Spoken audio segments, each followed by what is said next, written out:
More than 50,000 so-called assault weapons were registered in Connecticut by the December 31st deadline under the new gun law. But apparently hundreds more people tried to file at the very last minute but got stopped by the Postal Service.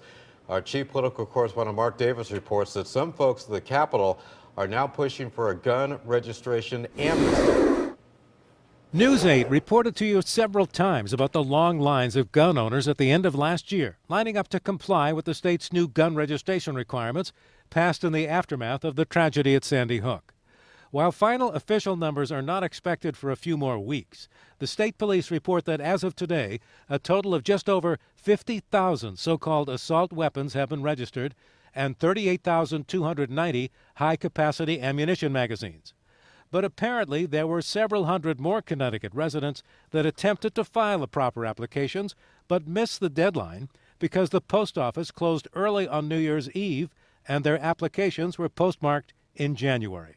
About 1 o'clock on December 31st, I got 7 calls from constituent gun owners who were at 4 post offices in the city of Norwalk trying to find an open window. State Senate Minority Leader John McKinney, who represents Newtown, co-authored the law.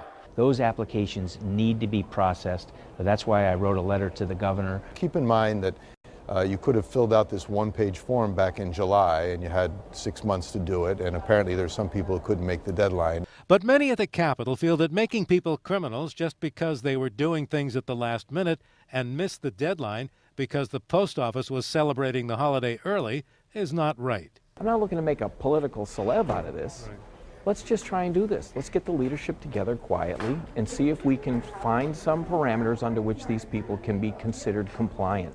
The governor said today that it is up to the legislature to find a way to do this amnesty, but he has asked the state police to be prepared for it. We will preserve, for instance, and have preserved the mail that we got that was postmarked after the 31st, I think through the 1st, the 2nd, and the 3rd. One estimate places the number of people directly affected by this at about 400.